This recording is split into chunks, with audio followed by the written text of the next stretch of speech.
The following program contains scenes which some audience members may find disturbing.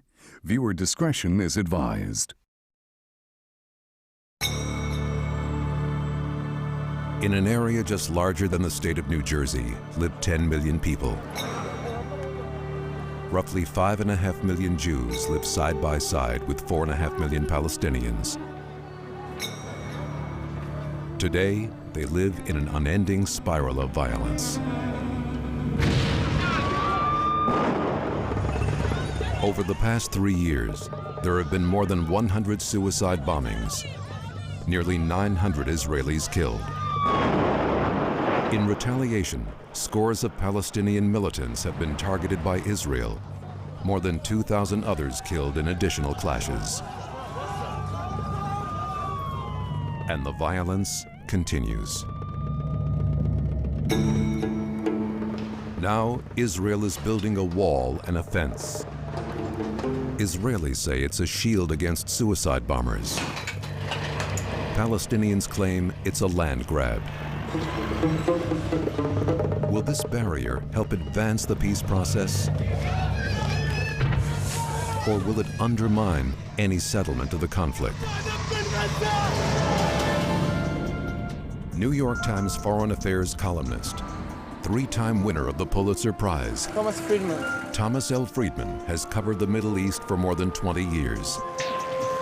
Now, he returns to Israel. That's his leg, that's his head. For an up-close view of the ongoing struggle. So how does this cycle of violence ever end? Exploring both sides of the West Bank barrier.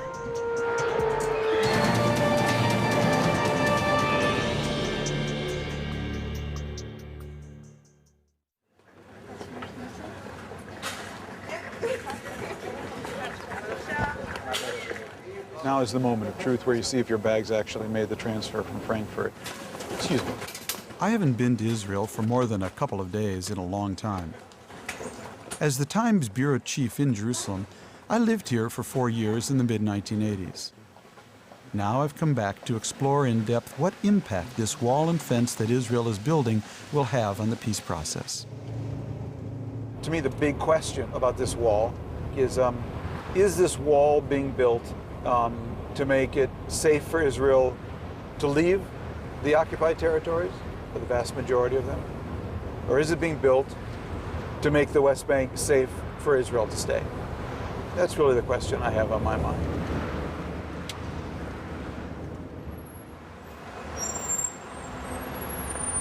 Building a massive barrier. Now that's something you don't see every day in a modern society. To understand the logic behind it, I went to talk to former Prime Minister and current Minister of Finance, Bibi Netanyahu. If you want to protect lives, you've got to create a barrier against the smartest smart bomb there is, and that's a human being. See, the assumption people have is that we'll have a political process, some peace treaty, and then we'll have security. I think it's actually the other way around. I think first we get security in place. Right now, anyone can decide to blow up the peace process. So I think that if you want to restore security that would allow a political process to begin, I think this fence is actually absolutely necessary. But the fence Israel is building is running through the Palestinian backyard, and as a result could also produce its own kind of instability and violence. The fence actually benefits not only Israel, but the Palestinians as well. Has the spate of suicide bombings, this mad rash of savagery, has it helped the Palestinian cause? Has it helped the Palestinians in any way? If you can tell me how it helped, let me know.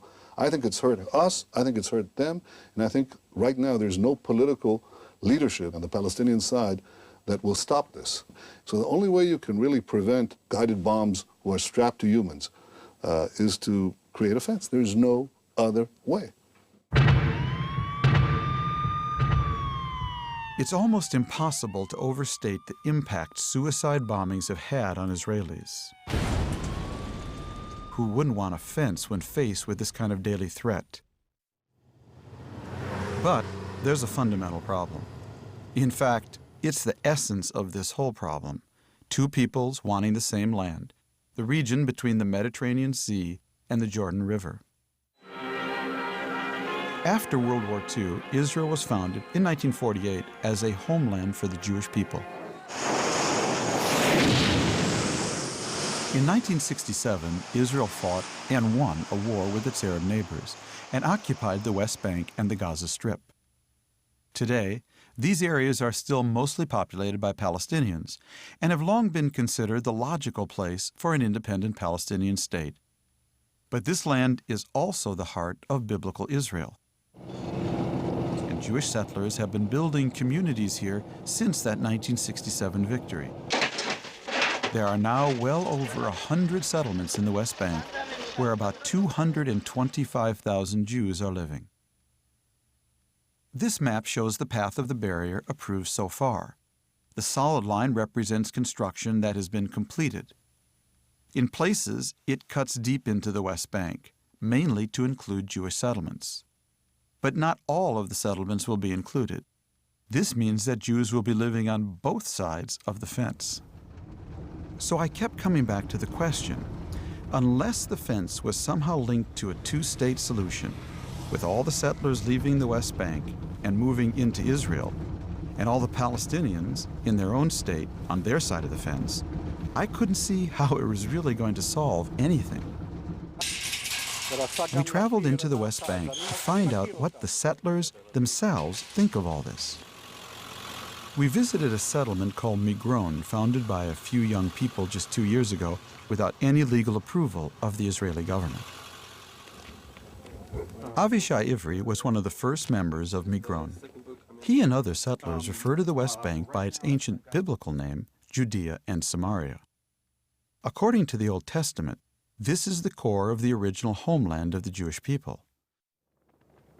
I'm against fences of all kind. I'm against this small particular fence, and I'm against the big fence. You live the heart of Israel outside the fence. Judea and Shomron and Jerusalem. And this is the real Israel, you know. So, Avishai, I feel like I'm missing something. I mean, I feel like, I'm covering all these peace plans. They come and go, but somehow you guys know something that I don't. I would say so. I would say you're missing a whole lot. You're looking at the small details and the political plans. Politics doesn't make the history, okay? People making the history. This is a long, long story. It's starting from the Bible. Okay, this was our land, this is our land, this will be our land. For so many years, we were promised. We will be here, and whether our neighbors will accept us is just a matter of time, okay? And we have plenty of time. We have hundreds of years. Avishai, when you say promise, promise by whom? By God, of course, but these things are deep. You have to study them, you have to learn them, you have to live inside them. And it's what gives you the will. The will, the power, and the right. And it's not just right, it's a mission, okay?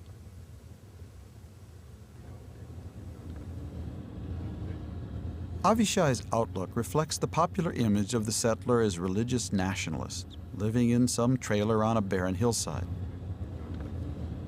But in fact, most settlers live in suburban communities like Ariel, a thriving town of 18,000 with its own university and industrial park located well inside the West Bank. Thank you. Hey, Ron. Mr. Friedman. Long time no see. How are Ron you? Nachman, the founder and mayor of Ariel for more than 20 years, is an old acquaintance. My God, it must be. Look how you Is do. there something in the West Bank I should know about? Is the water? It's not West Bank, it's Where- Judea and Samaria, you know. For Ron, the removal of his settlement is unthinkable, and the fence an unfortunate necessity. In spite of the fact that you're from the New York Times, That's you know, right. I give you a hug. That's you know? right. There's a few of us that they still hug. I want to show you something. You see, this is Ariel. Okay. Ariel is 18,000, but there are about 50,000 Israelis that live in this area. I see. So when people think, oh, take those crazy people, the settlers, pick them up, send them back to Israel, you know, because of few fanatics there will be no peace. And then people come and see a city, they say, we didn't have any idea about that, because the perspective of the settlers is that I have horns, you see? I have horns, I have a beard, I carry a gun. You know what I carry? 5 telephones, that's what I carry. What is your perspective of the columnist, that I have horns? You're okay. Your attitude since Beirut is against settlements and so on, but we shall overcome. Okay. We shall overcome. You see what I've done? Look how nice. Yeah. Looks good. From scratch, from 2 tents, I built a city. Right. You know, I have listening to Iran and looking at Ariel.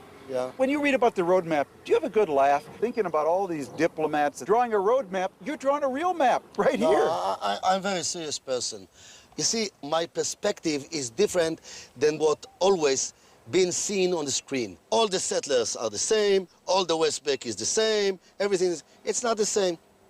That's a city, it's a secular city. It's like a new neighborhood in Orange County. 90% of the population, 90% are non-observant, not religious. We have less than 10% modern Orthodox. I have one simple question. Do you have McDonald's here? McDonald's? No. I tell you why. Mr. McDonald, the owner of the Israeli McDonald, is a peacenik, a Peace Now member, that he said that he doesn't want to open a McDonald in the occupied West Bank. No golden arches? No. Can you agree? Will you accept it in America? No It's way. impossible. I draw the line at McDonald's. Yes. So please, let them know.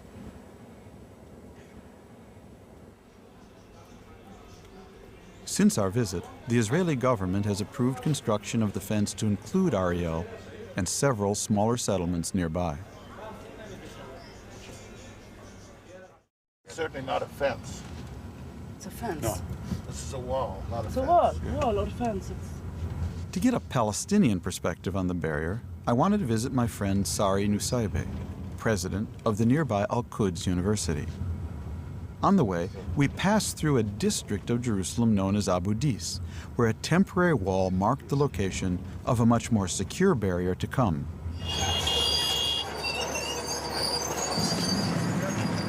Its purpose is to restrict the access of Palestinian suicide bombers to the predominantly Jewish neighborhood next door.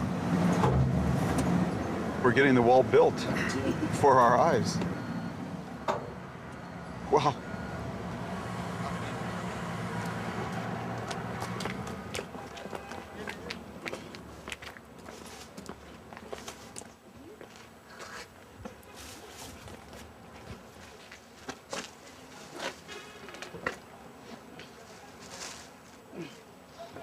Oh, put it here.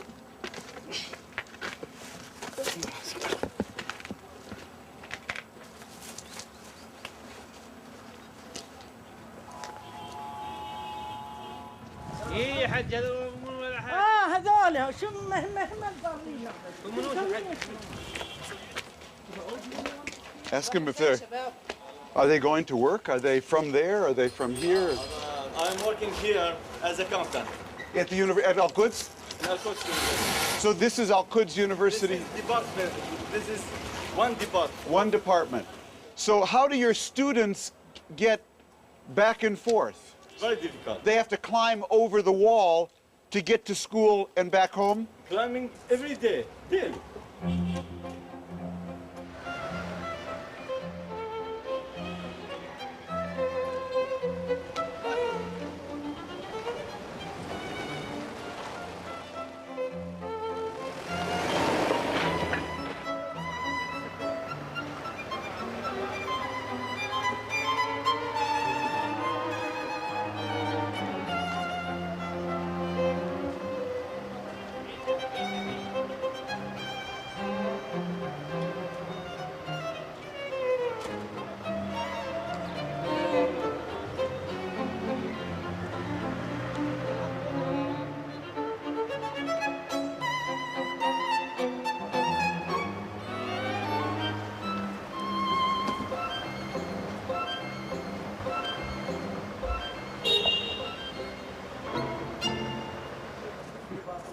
Hey, how you doing? Fine, how are you? Tom Friedman. Yeah, I know you. What's going on? Not too bad. A Palestinian resident of the area happened by. I asked what this wall meant for him. My son goes to a mixed school that is called Hand in Hand, which is Jewish Arabic school. I'm trying to build a relationship between my son and his Jewish peers. Right. in order for them to understand that they ought to live together. Right. They ought to coexist. So you send them to a school called Hand in Mixed Hand. school. Huh. Yes, hand in hand. This is in Katamon, west of Jerusalem. Huh. I think it is affecting, in a way, his dealings with his Jewish peers at school. He's got to climb over the wall. How does he Right. get to school? Get around it, we have to drive 14 kilometers instead of 3 kilometers. Wow. I mean, that's kind of... It was a 3-kilometer drive to the it's a school. three- so Right. right now we drive Right. almost 16, Right. 17 kilometers to school. Wow. However, nice talking to you, Tom. It's great. Really appreciate it. Thank you so much. Really appreciate it. Unbelievable. His kid's school is 3 kilometers away, and now he has to drive 14 kilometers to get his son to a school that is the one pilot school in Jerusalem where Jewish kids and Arab kids go to school in the same school called Hand in Hand. Hoping to avoid a similar detour, I thought I'd try a shortcut to Mr. Nusaybe's office. It's one way to get to an appointment. Oh, God. I don't know if I can fit through here. No, sorry, I can't get through here. Those girls are thinner than I am. Come here. Huh? Excuse me.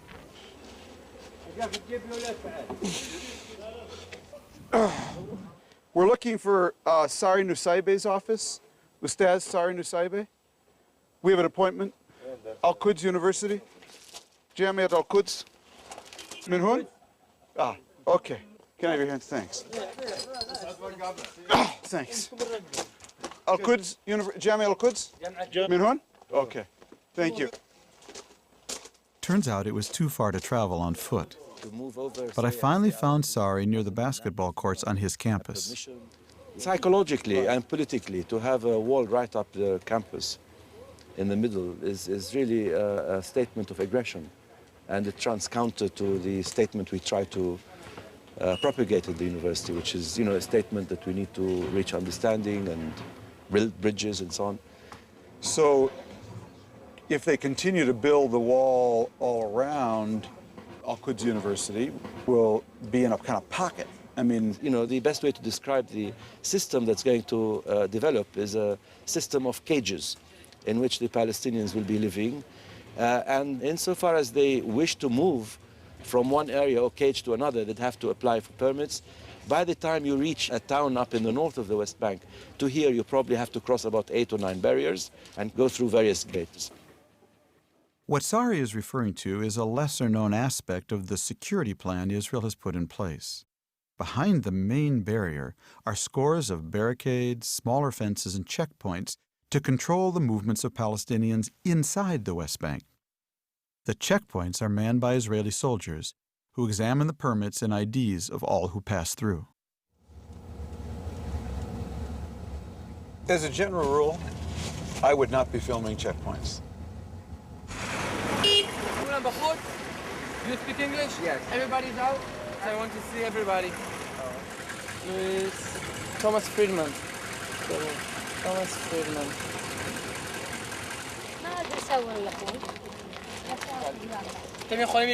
You can pass with the car. Thank you.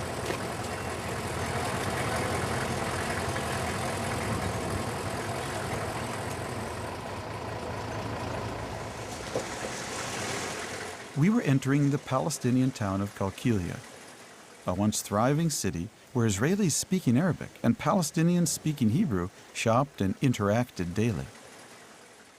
But now, Qalqilia has been almost completely enclosed by walls and fences, separating it not only from Israel and the adjacent Jewish settlements, but also from its Palestinian neighbors. There it is. It's right here in the middle of this neighborhood. We have a meeting with the mayor to find out what impact this has had on his city. Though I've been covering the Middle East for 25 years, this was my first visit to Qalqilia. I needed to come here because I knew this is one of the places most profoundly affected by the barrier. The mayor explained why. Qalqilia has a special relation with the Israelis because we were working together, people to people, visiting each other, family to family in social occasions.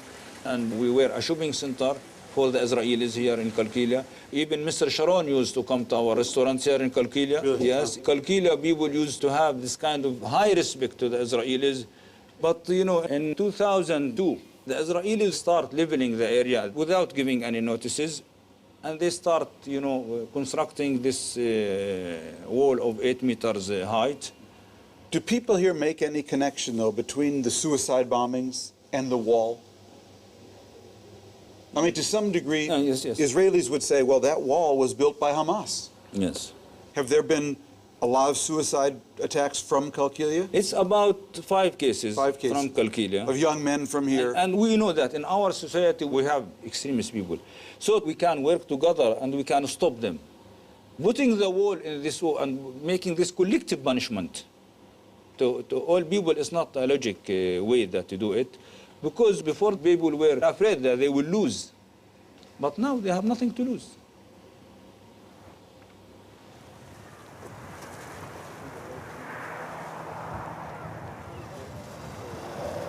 I want to see over here, Mayor. What does this sign say? This sign says that it's risky, you are not allowed to be here, and if you are very close here, we are going to shoot. Mortal danger, Mortal military danger, zone. yes. Any Military zone. person who passes or damages this fence endangers his life.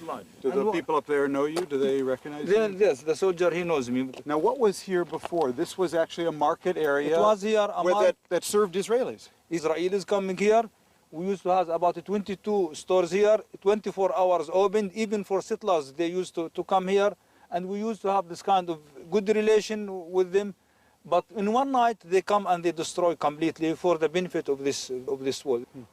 And there is another 100 meters on the other side of the wall. It's Palestinian land. And they promised that they are going to make some gates. It's a blind wall without any gate. It's completely closed, and people are not allowed to cross. Even though their fields are on the other side All of the wall. their fields are on the other side, and if you try to cross, they will shoot. Right. Last Sunday, 2 people were shot. They are trying to jump over the gate. One of them is clinically dead. He a bullet in his head. It's a humanitarian disaster. We have about 47,000 people in this area. Right. And all these villages are closed with fences. They can't go to school here because they are not from Qalqilia. Right. If you don't have a Qalqilia ID card, you can't come here? You can't come here. Even for school? Even for school. So now they are staying at their homes and they don't go to school. It's like growing the seeds of terror, the seeds of hatred, the seeds of revenge between people. Yeah.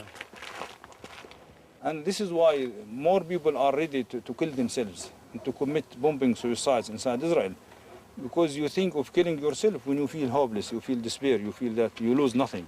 And this is the situation we are in now. I wanted to talk to some of these potential suicide bombers to better understand their point of view. So we traveled further into the West Bank to meet some members of a group called the Tanzim, part of the military wing of Yasser Arafat's PLO. We didn't know what to expect. Young men in ski masks? Our cameraman was prepared to shoot the interviews in silhouette. Hey, how are you? Tom Friedman. Instead, we found Mohammed, Wissam, and Anas. Tom Friedman, nice to meet you. Eager to share their views. Where are we sitting? Thank you. هذا الجدار بلف جميع الضفة الغربية، يعني هل ممكن بكل هالسهولة إن احنا نتقبل الوضع ونعيش داخل هذا الجدار؟ طب احنا الشعب الفلسطيني اللي داخل الضفة الغربية يعني لا في شغل ولا في إشي، لا بنقدر نطلع ولا بنقدر نيجي مثلا يعني بأي حق في العالم أنت بتقدر تحط كل الشعب الفلسطيني جدار، يعني اتوقع احسب حالك أنت في السجن، شو بده يصير فيك؟ شو بده يصير في حالتك؟ شو بتصير طبعا بدك تتصرف تصرفات جنونية يعني. Living under occupation. Are these checkpoints humiliating? على ما جندي خلينا أخلع أوعية قدام البنات أعظم إهانة بالنسبة لي أنا. خلينا أشلح قميص وأشلح بنطلوني وألف حالي هيك والبنات يكونوا واقفات والشباب وزلام. وأنت فكر شو بتقدر تسوي؟ أنت بتشوف أبوك بيستشهد، صاحبك بيستشهد، أخوك بيستشهد. بدك تدافع عن حالك. ففيش أمامنا يعني غير أمام الشعب الفلسطيني اللي هي المقاومة. نحن شهداء مع وقت التنفيذ. What's that? What did you say? We are martyrs كيف بدي أترجمها مع وقفة Martyrs in waiting? waiting. Yeah, this is the word. نحن كل الشعب الفلسطيني كل شاب وكل طفل شهداء موقف التنفيذ وأنا منهم بعتبر نفسي من أجل الحياة من أجل الحرية نحن شهداء موقف التنفيذ كلنا مشاريع شهادة. But I would ask you, is it just the Israelis' fault? Obviously, they're reacting. Hamas blows up a bus, they come and put more checkpoints on you. So how does this cycle of violence ever end? It will never end. Really, it will never end. We can live together, believe me. But if they attack someone, kill anyone, you want for us to sit and say, oh, no. No, we will go and bomb us and everything.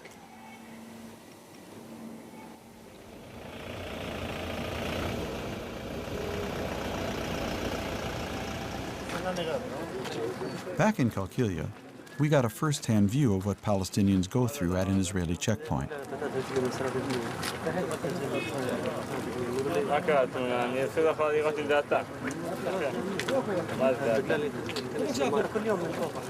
It's very easy today. Really? Today's a good day? Yes. Huh.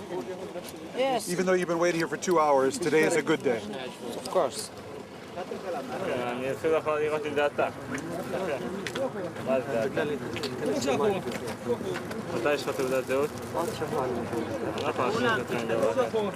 So if you go up to this soldier right now, what happens? He will tell me to go to wait. They just want to waste our time to feel that we are controlled in everything.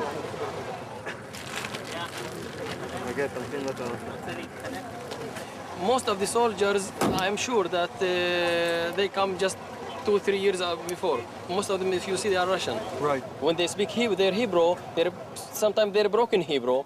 So I know the Hebrew language more than them, and I can sometimes I can correct them if they want. Since 30 years or more, my father and my grandfather live here. So it is hurting that someone who come just a few years and he's controlling the area like it is his own land, and we are living here temporarily. It's a hard feeling for this.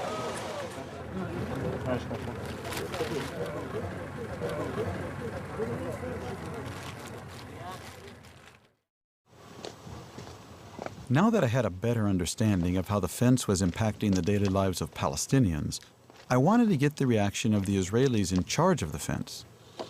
Hi, Tom Friedman. Brigadier General Eval Giladi is head of the Strategic Planning Division for the Israeli Defense Forces. He took us to Israel's side of the wall that encloses Qalqilia. Someone must fight terrorism. We prefer that they will, but if they don't, we have to do it.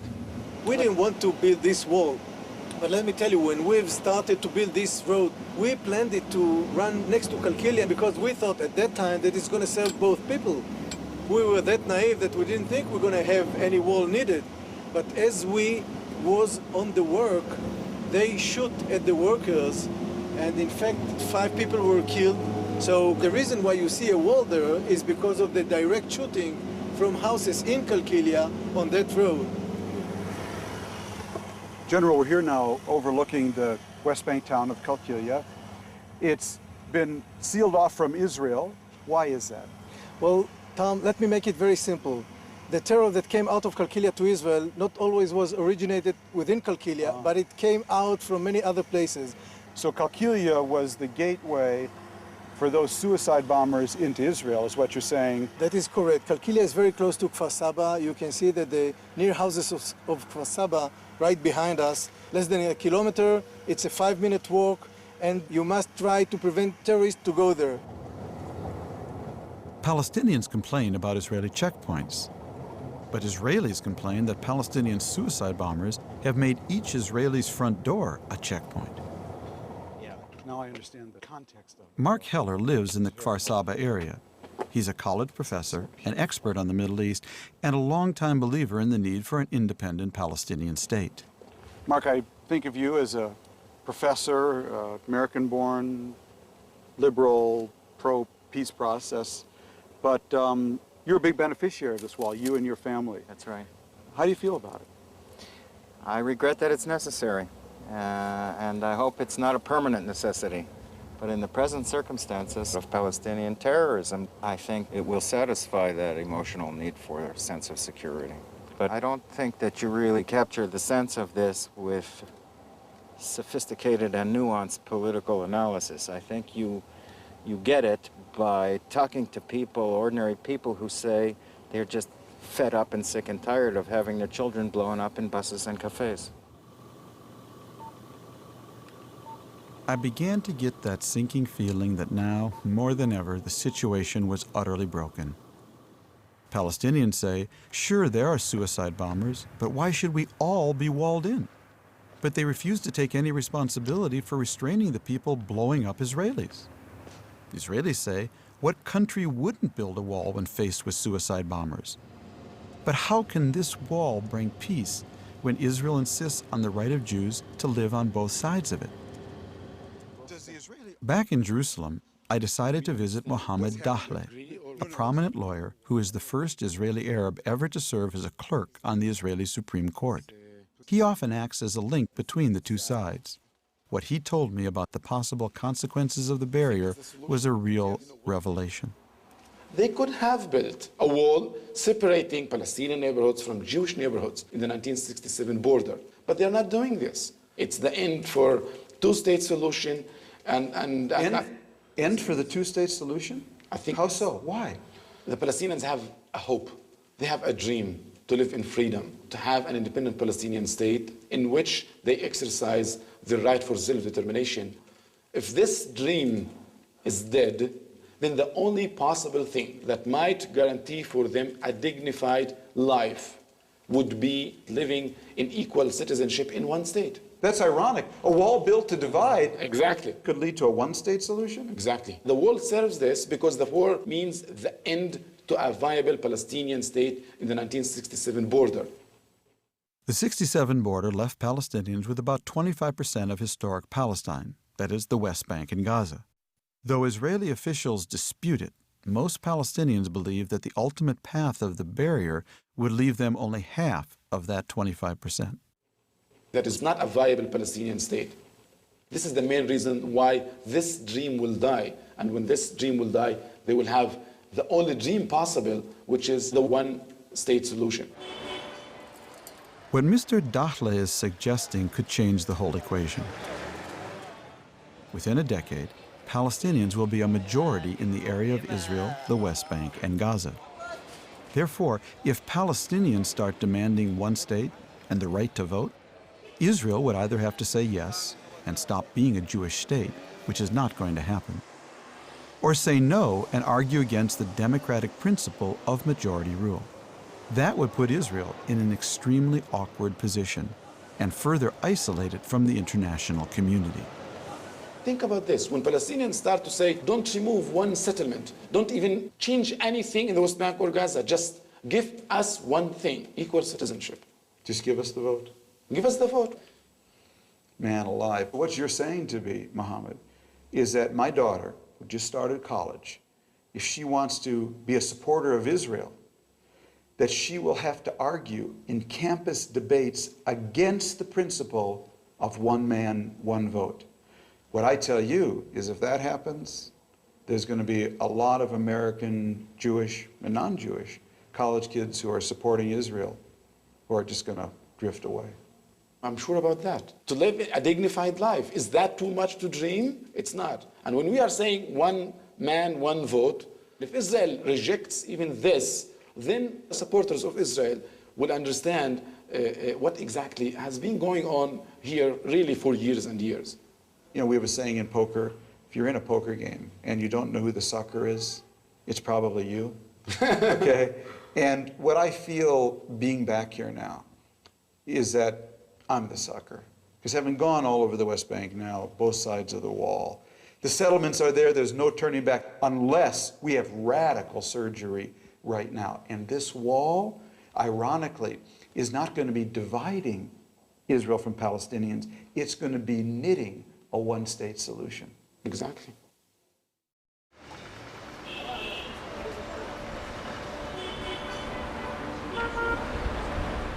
We went to Ramallah, the de facto capital of the West Bank and home of Palestinian leader Yasser Arafat.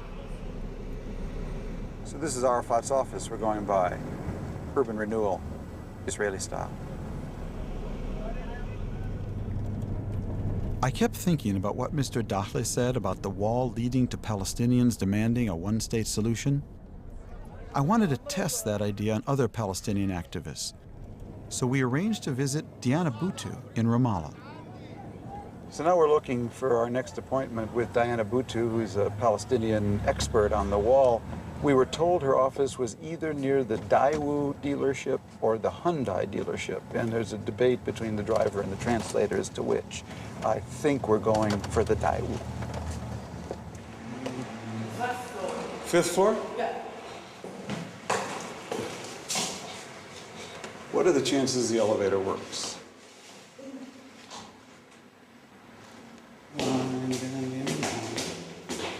Oh, this is the second floor. They count every floor twice. Once in English, once in Arabic. Oh, man. This wall research is getting tough.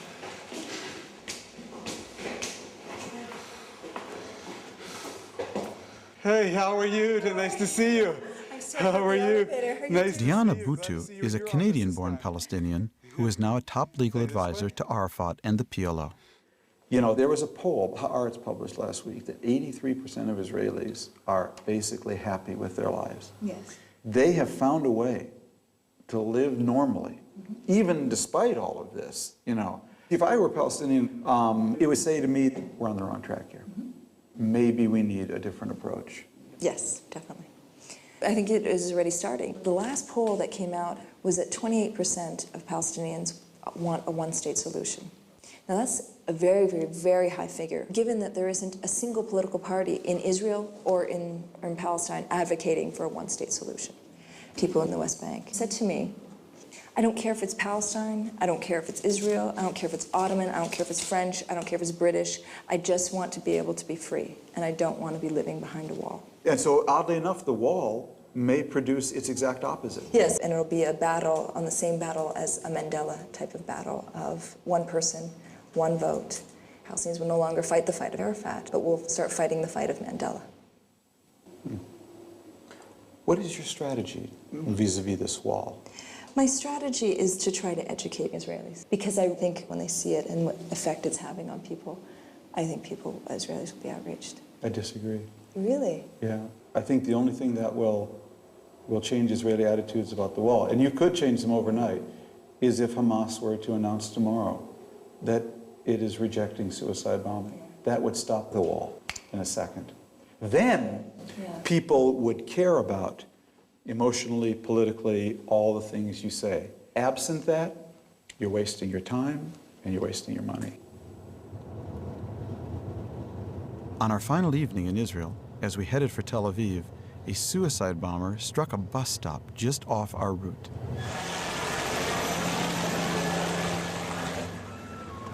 They said it was on the overpass, right under the overpass. And I want to park back here, he said.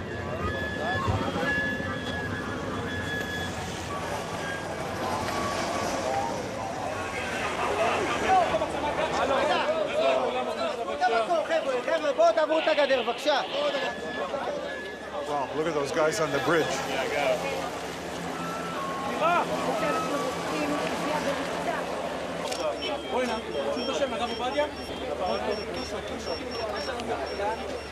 Bodies, look at that.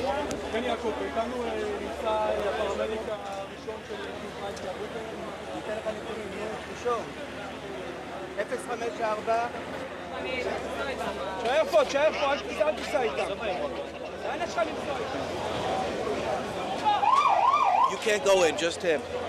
You stay here, just him. Okay, now as you see, these are the pieces. Right. The head is up on top.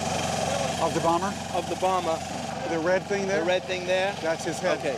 This case, because there's a roof on top, it got stuck there. Sometimes you find it, okay? And then according to the legs, that's one leg. Wow. According to the leg of the bomber, that's how we know from the body and the damage to his body from our experience. Right. How he was standing, where he was standing, how much force. talk to the commissioner. Sure. What can you tell us, מה את יכולה להגיד לו? Commissioner? What do we know so far? כל מה שאני יודע, Everything I know שקצת לפני 6, that about a little bit before 6, מפגע שהגיע לתוך תחנת suicide האוטובוס bomber פה, went to the bus stop. שבה ישבו חיילים, Soldiers were sitting there. הפעיל מטען He set off a bomb that blew up. היו לנו בימים We've had in האחרונים the last number of days לא מעט הצלחות בסיכול a פיגועים, number of successes in intercepting and interdicting really? אבל terror עדיין attacks. המציאות But הקיימת פה, the reality as we see it שאין here, גדר that ואין there's חומה, no fence to stop them from coming on the No fence can stop them, or there is no fence? There is no fence. Right, gotcha. אין גדר שמונע. במציאות הזאת In אין this- כמעט דרך למנוע לחלוטין in this פיגועים. kind of reality, it's hard to prevent 100% all terror attacks. Thank you very much. Really appreciate it. Thank you. Thanks. The first thing we do, we take two soldiers and then we take him to the hospital. They both was injured, I think, quite bad. I don't know. The only thing I have to say is when I saw. Usually I'm emotionally. חסינה. Already proven, already immune to these Yeah, and I used to this, but every time I see it, you know, like you get sick of it and you can't take it anymore. I saw there is a command in the tab that says that the shoes must be clean and neat. And I saw this soldier. I think he was dying. And his shoes was neat. I can't take it anymore. It's like every time you see it.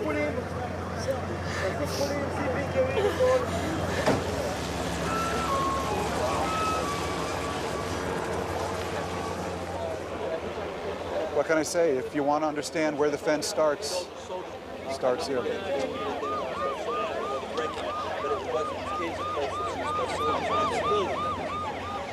9 Israelis were killed in this attack.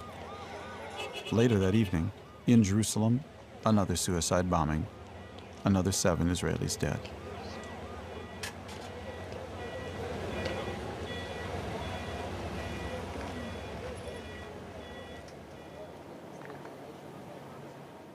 Before leaving Israel, I visited the original wall, the Wailing Wall in the old city of Jerusalem, Judaism's holiest site.